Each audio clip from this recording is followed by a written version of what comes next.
ముందుగా ఇక్కడికి వచ్చిన మీడియా వాళ్ళందరికీ, కెమెరా వెనకాల ఉన్న వాళ్ళకి, కెమెరా ముందుకు వచ్చిన వాళ్ళకి, మీ అందరికీ ఇలా విజయవాడకి రావడం మా సినిమా ప్రమోషన్స్ భాగంగా నిజంగా చాలా ఆనందంగా ఉంది. మళ్ళీ చాలా రోజులు వచ్చిన ఇందాక వస్తున్నప్పుడు లాస్ట్ ఫిదా సినిమాకి వచ్చామని చెప్పారు. ఇక్కడే మీ అందరినీ కలవడం జరిగింది. అండ్ మళ్ళీ ఇలా నా కొత్త సినిమాతో మీ ముందుకు రావడం ఒక కొత్త రకమైన జానర్ ఇది. తెలుగులో ఎయిర్ ఫోర్స్ సినిమా అనేది ఇప్పటివరకు రాలేదు. సో మొదటిసారిగా ఒక కొత్త ఎక్స్పీరియన్స్ని జనాలకి ఇవ్వాలన్న ఉద్దేశంతో ఈ సినిమాని చేయడం జరిగింది. అండ్ అంటే దేశభక్తి అనేది అది విజయవాడ అయినా, ఆంధ్ర అయినా, తెలంగాణ అయినా, మహారాష్ట్ర అయినా, పంజాబ్ అయినా, ఇండియా మొత్తం మన ప్రతి ఒక్క భారతీయుడికి లోపల దేశభక్తి అనేది చాలా ఉంటుంది. అలాంటి దేశభక్తి నేపథ్యంలో తెరకెక్కించిన సినిమా ఈ ఆపరేషన్ వ్యాలంటైన్. అండ్ 2019 ఫిబ్రవరి 2019లో ఈ విషయం చాలామందికి తెలుసు. పుల్వామా డిస్ట్రిక్ట్లో పుల్వామా అటాక్ అని ఒకటి అయింది. అది ఒక మిలిటెంట్ ఆర్గనైజేషన్, ఒక సిఆర్పిఎఫ్ సోల్జర్స్ కాన్వేని ఢీకొని ఒక 40 మంది సిఆర్పిఎఫ్ సోల్జర్స్ మరణించారు. దానికి రిటాలియేషన్గా మన Indian defences, Indian air force వాళ్ళ టెర్రరిస్ట్ ఆర్గనైజేషన్ వాళ్ళ క్యాంప్స్ని డిటెక్ట్ చేసి ఎవ్వరికి తెలియకుండా చాలా చాలా సీక్రెటివ్గా బాలకోట్ ఎయిర్ స్ట్రైక్ అని ఒకటి చేయడం జరిగింది. దాంట్లో వెళ్ళి ఆల్మోస్ట్ ఒక 300-400 మంది మిలిటెంట్స్ని డిస్ట్రాయ్ చేశారు, వాళ్ళ క్యాంప్స్ని డిస్ట్రాయ్ చేశారు. దాని తర్వాత పొలిటికల్గా లేకపోతే మీడియా ద్వారా చాలామంది వేరే దేశం వాళ్ళు ఇది జరగలేదు, ఇండియా వచ్చి ఒక ఖాళీ క్యాంప్లో బాంబ్స్ చేసి వెళ్ళిపోయింది అని చెప్పి న్యూస్ని చాలా వరకు ఏంటంటే డైల్యూట్ చేశారు. బట్ మన భారతదేశంలో ఉన్న పౌరులందరికీ, మన డిఫెన్సెస్కి తెలుసు, మన సోల్జర్స్కి జరిగిన ఆ ఇన్సిడెంట్, ఆ బ్లాక్ డే ఏదైతే అనుకుంటున్నామో 14 ఫిబ్రవరి, దానికి రిటాలియేషన్గా బయట వాళ్ళు ఎన్నైనా చెప్పుకోవచ్చు, డీప్ డౌన్ వాళ్ళకి తెలుసు ఇండియా ఒక గట్టి ఆన్సర్ దానికి ఇచ్చింది. కానీ జనరల్ సిటిజన్స్ లాగా మనందరికీ మీలాంటి న్యూస్లో పనిచేసే వాళ్ళు, మీడియా హౌసెస్ అందరూ చాలా వరకు ఇన్ఫర్మేషన్ని జనాలకి తీసుకురావడానికి ట్రై చేశారు, చెప్పారు.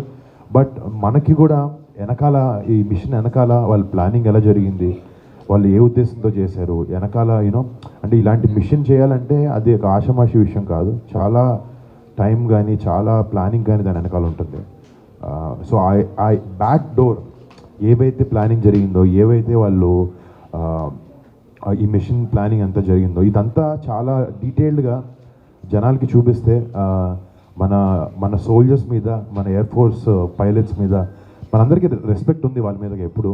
బట్ ఇలాంటి వాళ్ళు చేసిన ఒక కరేజియస్ మిషన్ గురించి వెనకాల ఎలా జరిగిందనేది జనాలకి చూపిస్తే వాళ్ళకి తెలియడం కూడా చాలా ఇంపార్టెంట్ అనిపించి ఒక చిన్న ప్రయత్నమే మా ఈ సినిమా. దీని మీద ఆధారంగా తీసుకుని ఆబ్వియస్లీ కొంచెం ఫిక్షనలైజ్ చేసి కొన్ని క్యారెక్టరైజేషన్స్ రాసి చేయడం జరిగింది. బట్ మేమైతే చాలా కాన్ఫిడెంట్గా ఉన్నాం. అంటే ఇందాక చెప్పినట్టు ఈ దేశభక్తి అనేది ప్రతి ఒక్కరిలో ఉంటుంది. ప్రతి ఒక్కరికి పొద్దున ఈ సినిమా చూసిన తర్వాత మన సోల్జర్స్ మీద కానీ వాళ్ళ మీద మనకి ఎప్పుడు రెస్పెక్ట్ అపారంగా ఉంటుంది. బట్ ఈ సినిమా చూసిన తర్వాత మళ్ళీ వాళ్ళు చేసే గొప్ప పనుల్ని, వాళ్ళు చేసే గొప్ప త్యాగాల్ని మనం ఒకసారి గుర్తు చేసుకుని మనసంతా దేశభక్తితో, ధైర్యంతో, వాళ్ళ మీద రెస్పెక్ట్తో మన థియేటర్ బయటకు వస్తారని ఒక ఆశతో ఈ సినిమాని చేసాం. అండ్ మార్చ్ 1న సినిమా వస్తుంది. మీ అందరికీ, ప్రతి ఒక్కరికి, ప్రేక్షకులు ప్రతి ఒక్కరికి, తెలుగు ఆడియన్స్ ప్రతి ఒక్కరికి ఈ సినిమా నచ్చుతుంది అని నేను మనసారా నమ్ముతున్నాను. అంటే నిజంగా ఇందాక చెప్పినట్టండి, చాలా అదృష్టంగా ఫీల్ అవుతాను. ఎందుకంటే కొన్నిసార్లు ప్లాన్ చేస్తే జరగవు ఇలాంటివి. ఇప్పుడు ప్రేమ కథలు లేకపోతే కమర్షియల్ సినిమాలు, మంచి ఫైట్లు ఉన్నవి అప్పుడప్పుడు అందరు హీరోలు చేస్తూ ఉంటారు. నేను కూడా చేశాను అలాంటివి. ఇప్పుడు F2 లాంటి సినిమాలు కానీ, ఫిదా లాంటివి, తొలి ప్రేమ కానీ, కథలు. కంచి తర్వాత నాకు అంటే ఒక యాక్టర్గా అన్నీ ప్రయత్నించాలి, అన్నీ ట్రై చేయాలి అని ఒక ఆశ, ప్యాషన్ నాకు ఉంది. కానీ కొన్నిసార్లు ఇలాంటి నిజం కథలని జనాలకి చెప్తే కూడా చెప్పడం చాలా ఇంపార్టెంట్ అని నేను నమ్ముతాను. అండ్ ప్లస్ కథ విన్నప్పుడు నేను కూడా విన్నప్పుడు అరే ఇదేంటి నాకు ఇంత తెలిసేంటి ఇంత జరిగింది వెనకాల అని ఒక ఆశ్చర్యం నాకు అనిపించింది. అప్పుడు అనిపించింది నేను చేయాలి సినిమా, జనాలకు తెలియాలి. ప్లస్ కొన్నిసార్లు ఒక కథ ఒక ఇలాంటి ఇన్సిడెంట్ని వెనకాల ఏమైందని చెప్పాలన్న ఆశతో పాటు కథలో కమర్షియల్ వైబిలిటీ కూడా ఉండాలి. థియేటర్కి జనాలు పొద్దున్న టికెట్ వచ్చి చూస్తున్నారు అంటే వాళ్ళని ఎంటర్టైన్ కూడా చేయగలగాలి. అంటే ఎంటర్టైన్మెంట్ ప్రతి సినిమాలో ఫామ్ డిఫరెంట్గా ఉంటుంది. దీంట్లో దేశభక్తి అనేది లేకపోతే ఏరియల్ సీక్వెన్సెస్ అనేది చాలా ఆసక్తికరంగా ఉంటాయి. సో అంటే యాక్చువల్గా సార్ ఈ మూవీ ఏదైతే ఉందో ఆపరేషన్ వాలంటీర్, ఆ స్టోరీ విన్నప్పుడు మీకు ఏమనిపించింది? అంటే ఒక ఏదైతే పుల్వామా దాడులు ఉన్నాయో యాక్చువల్గా అది అందరికీ కూడా తెలియదు, పబ్లిక్ ఎవ్వరికి కూడా ఈ స్టోరీ గురించి కానీ దాడులు జరిగాయని తెలుసు కానీ క్లారిటీ లేదు. సో ఇలాంటి ఒక క్లారిటీతో కూడుకున్నటువంటి ఒక స్టోరీ మీరు విన్నప్పుడు, ఇలాంటి స్టోరీని నేను ప్రజెంట్ చేయాలి అనుకున్నప్పుడు మీకు ఏమనిపించింది? స్టోరీ విన్నప్పుడు ఏమనిపించింది? అంటే నిజంగా చాలా ఎక్సైట్ అయ్యాను విన్నప్పుడు. అంటే ఒక కథగా నిజంగా ఏమైంది అనేది పక్కన పెడితే ఒక కథగా ఒక యాక్టర్గా ఒక స్క్రిప్ట్ విన్నప్పుడు కథలో ఉండే ఎమోషన్స్ కానీ లేకపోతే కథలో ఉండే క్యారెక్టరైజేషన్స్ కానీ కథలో ఉండే సీక్వెన్సెస్ దాన్ని డిజైన్ చేసుకునే విధానం కానీ అవి చాలా ఎక్సైట్మెంట్ ఇచ్చినాయి నాకు. వాటితో పాటు ఒక మంచి స్టోరీ, ఒక నిజం కథ మన భారతదేశంలో మనలాంటి పౌరుల్లో మనలాంటి ఒక మనిషి మన బార్డర్కి వెళ్ళి మనని సురక్షితంగా ఉండడానికి చూడాలనుకునే ఒక సోల్జర్ ఆ కథ చెప్పాలి నాకు నిజంగా ఇన్స్పిరేషన్ అనిపించింది. నిజంగా చాలా ఇన్స్పైర్ అయ్యాను యాక్చువల్లీ కథ విని బాగుంది లేదు ఇన్ని క్యాలిక్యులేషన్స్ మనసుకి నచ్చింది చాలా కథ. అండ్ ఇందాక చెప్పినట్టు అవకాశం చాలా అరుదుగా దొరుకుతుంది అని చెప్పాను. ఈ క్యారెక్టర్ చేయడానికి అక్కడ జరిగినటువంటి ఇన్సిడెంట్స్ కానీ వాటి గురించి తెలుసుకునే ప్రయత్నం కానీ సో పర్సనల్ గా కూడా చేశారా? అంటే మేము ఫస్ట్ నుంచి ఒక ఇలాంటి సినిమా పర్టిక్యులర్గా మన ఆర్మ్డ్ ఫోర్సెస్ మీద మన ఎయిర్ ఫోర్స్ అని ఆర్మీ కానీ బిఎస్ఎఫ్ లేకపోతే మన నేవీ వాళ్ళు మనందరికన్నా ఎంతో గొప్ప వ్యక్తులు వాళ్ళందరూ. లేకపోతే మనందరం ఎంత కాదనుకున్న మన పని మన ఫ్రెండ్స్ మన ఫ్యామిలీ చూసుకుంటాం. బట్ వాళ్ళందరూ భారతదేశంలో మొత్తం 130 కోట్ల మంది వాళ్ళ సొంత ఫ్యామిలీ అని అనుకునే ఉద్దేశం లేకపోతే అనుకునే థాట్ వాళ్ళకు ఉంటేనే వాళ్ళ ఫ్యామిలీని దూరంగా పెట్టి మన ఫ్యామిలీస్ కోసం మన కోసం కష్టపడుతూ సాక్రిఫైస్ చేస్తూ బార్డర్లో వెళ్ళి మన కోసం ఫైట్ చేస్తారు. సో డెఫినెట్గా అదైతే అనిపించిందండి. సో ఇంత వాళ్ళకు ఒక ట్రిబ్యూట్ లాగా ఇవ్వాలనే ఉద్దేశంతో మేము స్టార్ట్ అయ్యాం కాబట్టి వాళ్ళ గురించి మనకి ఇన్ఫర్మేషన్ ఎయిర్ ఫోర్స్ గురించి కూడా అంతంత తెలీదు. సో మేము ఫస్ట్ నుంచి ఏంటంటే మీ మీద మేము సినిమా చేస్తున్నప్పుడు మీ గురించి చేస్తున్నప్పుడు మిమ్మల్ని మంచి ఉద్దేశంలో చూపించాలనే ఉద్దేశం మాకుంది. సో ఫస్ట్ నుంచి మేము ఏం చేసామంటే స్క్రిప్ట్ని మినిస్ట్రీ ఆఫ్ డిఫెన్స్కి ఇండియన్ ఎయిర్ ఫోర్స్కి మేము పంపించడం జరిగింది. అండ్ వాళ్ళు మొత్తం ఒక స్క్రూట్నీ చేసి చూసుకుని అంటే వాళ్ళని కరెక్ట్ విధంగా చూపిస్తున్నామా లేదా అనేది కూడా చాలా ఇంపార్టెంట్. అండ్ మాకు అది చాలా ఇంపార్టెంట్. సో వాళ్ళకి పంపించిన తర్వాత వాళ్ళు చూశారు. ఒక ఫస్ట్ వచ్చినప్పుడు చిన్న మైన్యూట్ చేంజ్ చేసాం. అంటే వాళ్ళ ఎయిర్ బేస్లో మేము ఇలా చేయము మేము మనం ఊహించుకొని కొన్ని సినిమాటిక్ కోసం రాసుకుంటాం. బట్ వాళ్ళు చెప్పిన తర్వాత మాకేం అలాంటి అబ్జెక్షన్స్ లేవని చెప్పి మేము మార్చడం జరిగింది. దాని తర్వాత వాళ్ళకి స్క్రిప్ట్ నచ్చితే వాళ్ళని మంచి దానిలో లైట్లో చూపిస్తే వాళ్ళు ఏంటంటే రియల్ ఎయిర్ బేసెస్లో షూట్ చేసే అవకాశం కూడా ఇస్తారు. మాకు ఒక 40 రోజుల వరకు గ్వాలియర్ బేస్ అని ఉంది. అది ఇండియాలో ఉన్న ఎన్నో ఎయిర్ బేసెస్లో one of the most busiest air base అనమాట. సో రోజు ఒక 40-50 టేక్ ఆఫ్ ల్యాండింగ్స్ అవుతూ ఉంటాయి. చాలా బిజియెస్ట్ ఎయిర్ బేస్ అది. సో అక్కడ పర్మిషన్ మాకు ఇచ్చారు. అక్కడ ఇచ్చినప్పుడు real life air force pilots చాలామందిని ఎన్నో గొప్ప వాళ్ళ పేర్లు అని నేను చెప్పలేను. బట్ వాళ్ళందరినీ కలవడం ఆ అదృష్టం నాకు దొరికింది. నాకు కూడా ఈ క్యారెక్టర్ ప్లే చేసినప్పుడు నేను ఎంతైనా ఊహించుకోవచ్చు ఈ క్యారెక్టర్ పేపర్ మీద మేము రాసిన విధానానికి ఇలా చేయొచ్చు అని. ఫిబ్రవరి 14th కూడా మీరు వెళ్ళి కలవడం అయితే జరిగింది. సో పర్సనల్గా అంటే మూవీని పక్కన పెడితే అసలు వాళ్ళ వెళ్ళి వాళ్ళ కుటుంబాలని కలవడం అనేది అది మామూలు విషయం కాదు. సో ఎలా అనిపించింది అప్పుడు? అంటే నిజంగా అదొక చాలా ఎమోషనల్ మూమెంట్ అనమాట నాకు మా టీం అందరికీ. అంటే కొన్నిసార్లు సినిమా ప్రమోషన్స్కి వెళ్తున్నామా లేకపోతే నిజంగానే మనకి లోపల నుంచి వెళ్తున్నామా అని ఒక ఆలోచించినప్పుడు నాకు వెళ్ళి అనుకుంటారేమో అని ఒక మొహమాటం ఉండింది సినిమా కోసం వెళ్తున్నాం కాబట్టి. కానీ వాళ్ళని గొప్ప లైట్లో చూపించాలి, వాళ్ళ సాక్రిఫైసెస్ని చూపించాలన్నప్పుడు వాళ్ళ దగ్గరికి వెళ్ళి నివాళులు అర్పించుకోవడంలో నాకు మనసు లోపల నుంచి తప్పని అనిపించలేదు. అండ్ ఇలాంటి సినిమా తీసినందుకు నాకు చాలా గర్వంగా కూడా అనిపించింది మన రియల్ హీరోస్ మీద సినిమాలు చేసినప్పుడు. అండ్ డెఫినెట్గా ఆ కుటుంబ సభ్యులు కలిసినప్పుడు కానీ ఇది ఒక రకమైన నిజంగా ఒక ఎమోషనల్ మూమెంట్ నాకు మా టీం అందరికీ అక్కడ. టైటిల్ గురించి చెప్పండి. Operation Valentine. ఆపరేషన్ అసలు డిఫరెంట్ అన్నమాట. సో ప్రేమ అనేది వచ్చింది ఆపరేషన్ లో. సో ఎలా ఉండబోతుంది? అండ్ శక్తి గారు ఇంత ముందు పలాస చేశారు. సో డిఫరెంట్ యాంగిల్ తో వస్తున్నారు. మీరు అడగండి, ఒక్కొక్కటి అడగండి అంటే మర్చిపోతాను అనుకో. ఫస్ట్ అంటే ఆపరేషన్ వ్యాలంటైన్ ఇందాక మీరు చెప్పినట్టు 14 ఫిబ్రవరి ఈ పుల్వామా అటాక్ జరిగింది. సో ఐ మీన్ నిజంగా జరిగినప్పుడు వాళ్ళకి ఆపరేషన్ ఒక పేరు పెట్టుకున్నారు. బట్ మాకు ఆబ్వియస్లీ కొన్ని రియల్ పేర్లు ఎన్ని వాడకూడదు, వాటికి మాకు క్లియరెన్స్ లేదు. బట్ ఆ ఇన్సిడెంట్ ఏదైతే జరిగిందో 14 ఫిబ్రవరి అది వ్యాలంటైన్స్ డే అవ్వడం, ఆ రోజు మనందరం ప్రపంచం దేశం మొత్తం వ్యాలంటైన్స్ డే అంటే గర్ల్ ఫ్రెండ్ లేకపోతే అలా జోన్లో సెలబ్రేట్ చేసుకుంటూ ఉంటాం. బట్ దాన్ని ఆ పుల్వామా అటాక్ తర్వాత ఒక బ్లాక్ డేగా మార్క్ అయింది. సో దానికి రిటాలియేషన్ ఇండియా ఏదైతే ఇచ్చిందో అది 12 రోజుల్లో 1 వీక్ 10 డేస్ గ్యాప్లో. సో బేసిక్లీ ఈ ఆపరేషన్ అది ఏంటంటే మనం ఆ మిలిటెంట్ ఆర్గనైజేషన్స్కి ఇచ్చే వ్యాలంటైన్ డే రిటర్న్ గిఫ్ట్ అనమాట సినిమాలో. సో అందుకు ఆపరేషన్ వ్యాలంటైన్ అని పేరు పెట్టడం జరిగిందండి. సినిమాలో మీరు కాస్ట్ సిస్టమ్ గురించి ఒక పెద్ద డైలాగ్ అది అందరినీ చాలా ఆకట్టుకుంది. అలాంటి డైలాగ్ కానీ జనాల్ని ఆకట్టుకునే విధంగా డైలాగ్స్ వాళ్ళకి రీచ్ అయ్యే విధంగా మెసేజ్ లాంటిది ఏమైనా ఉంటుంది మన డైలాగ్? అంటే సోల్జర్స్ చేసే హీరోయిక్స్ కానీ వాళ్ళు చేసే పనులు కానీ వాళ్ళ సాక్రిఫైజెస్ కానీ వాళ్ళ ఫ్యామిలీని వదులుకొని అంటే కొన్నిసార్లు నోరు తెరిచి డైలాగ్స్ 100% చాలా మంచిగా ఉన్నాయి సినిమాలో.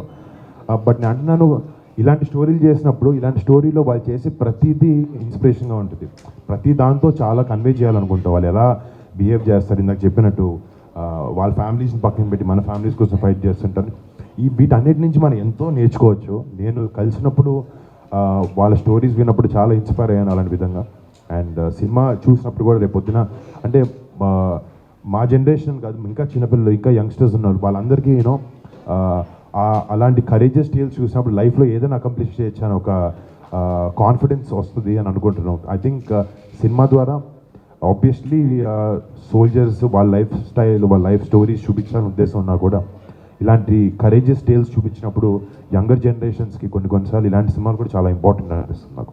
సో పవన్ కళ్యాణ్ గారితో మీ కాంబినేషన్ ఆడియన్స్ ఎదురు చూస్తున్నారు. అంటే సాయి ధరమ్ తేజ్ ఆల్రెడీ చేశారు.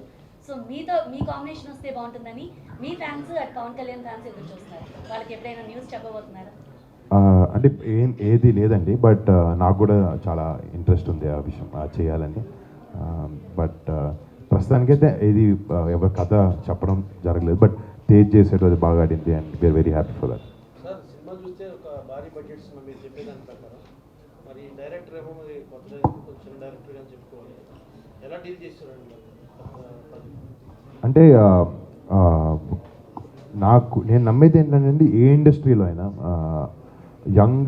యంగ్ టాలెంట్ యంగ్ బ్లడ్ ఎప్పటికప్పుడు వస్తూ ఉంటే ఒక స్టీరియోటైప్ అవ్వకుండా కొత్త ఐడియాస్తో ముందుకు ఆ ఇండస్ట్రీ ముందుకు కదులుతూ ఉంటుంది.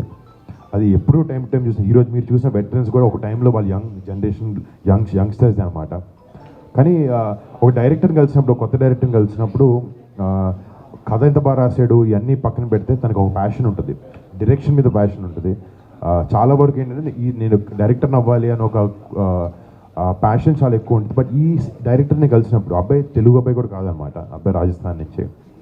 తన దగ్గరికి వచ్చి కథ చెప్పినప్పుడు సరే డైరెక్షన్ అవకాశం కోసం మాట్లాడుతున్నాడా లేకపోతే తనకి నిజంగా ఈ ఎయిర్ ఫోర్స్ కథ చెప్పాలనుందా అని ఆలోచించినప్పుడు తన కళ్ళల్లో కనబడింది, తన మాటల్లో అర్థమైంది నాకు. తను ఎయిర్ ఫోర్స్కి చిన్నప్పటి నుంచి మన డిఫెన్సెస్కి చాలా పెద్ద అభిమాని తను. అండ్ వాళ్ళ కథలు చెప్పాలి, వాళ్ళ నిజం స్టోరీస్ చెప్పాలి అనే ఒక ఉద్దేశంతో తను ఆ ప్యాషన్తో తను పనిచేసాడు, ప్యాషన్తో రాశాడు. ప్లస్ తను నాతో పనిచేయక ముందు కూడా నా కథ చెప్పక ముందు కూడా తను ఎయిర్ ఫోర్స్తో కానీ ఆర్మీతో కానీ వాళ్ళకి షార్ట్ ఫిల్మ్స్ అన్ని షూట్ చేస్తుంటారు. ప్లస్ తను విఎఫ్ఎక్స్ సూపర్వైజర్ కూడా పనిచేశాడు. అంటే తను ఒకే క్రాఫ్ట్ కాకుండా అన్ని క్రాఫ్ట్స్లో తనకి బాగా హోల్డ్ ఉందని తను కలిసినప్పుడు జరిగింది. ప్లస్ తను ఏంటంటే రాకముందే తనకి ఎయిర్ ఫోర్స్ మీద ఉండే ప్యాషన్తో ఎండ్ రన్ అని చెప్పి ఒక 10-minute షార్ట్ ఫిల్మ్ ఒకటి తీసి అంటే ఇలాంటి మూవీస్ ఎక్కువ బాలీవుడ్ ప్రేక్షకులు యాక్సెప్ట్ చేస్తారు. మన టాలీవుడ్ వచ్చేసరికి ప్రేమ 4 పాటలు 4 అంటే ఇలాంటి మూవీస్ యాక్సెప్ట్ చేసే అవకాశం ఉందా? అంటే మీరు చేశారు కానీ మీ జనరల్గా మీరు కూడా చాలా సినిమాలు చూసే ఉంటారు. మీకు నేను అనేది ఏంటంటే సినిమాని కరెక్ట్ విధంగా చూపిస్తే, కరెక్ట్ ఎమోషన్స్ పెడితే 100% ఏ ఆడియన్స్కైనా అది మనసుకు దగ్గర అవుతుంది సినిమా.